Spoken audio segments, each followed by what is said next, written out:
Hello, fellow Americans. I'm Mr. Steffler. I'm here coming to you at Clintondale Middle School from room 111, and I'm going to talk to you about the upcoming midterm exam. Now, we've already had one video that talked about chapter 6, 7, 8, 10, and 11 and 12, and you can find that video on Edmodo or on my YouTube homepage.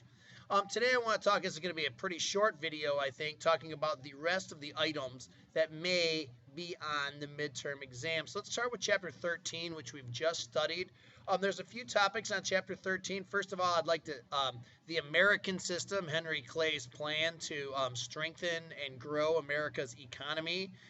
The American system will be asked about on the midterm. Also, the type of government or the type of economy that emerged in this free government is called capitalism, and that's going to be on the test.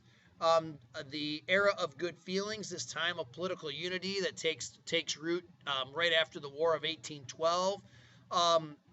This time during James Monroe's presidency, that may be asked about. And the most important thing from chapter 13 that's going to be asked about is John Marshall's Supreme Court decisions. And the thing that I want you to remember most is that John Marshall is very much was in favor of federal government over state government. He thought that the states already had enough power and didn't need more.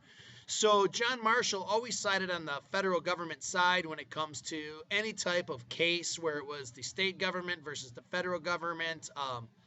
McCulloch versus Maryland, Gibbons versus Ogden. These are examples of cases that he ruled in favor of the federal government or businesses and contracts over the states. So those are what's going to be asked about for chapter 13. For chapter 14, we just studied it.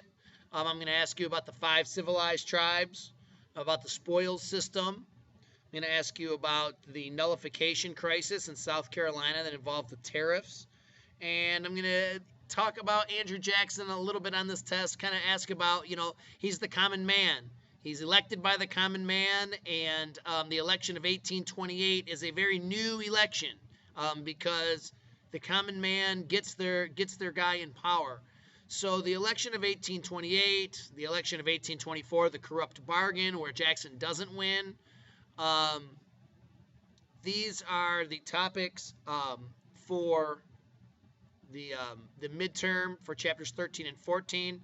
You need to spend some time tonight, Monday night, Tuesday night, and Wednesday night. You need to spend some time watching this video, looking some of this stuff up, making some note cards, making some lists. The guy who puts in the most work is the one who's going to come out victorious.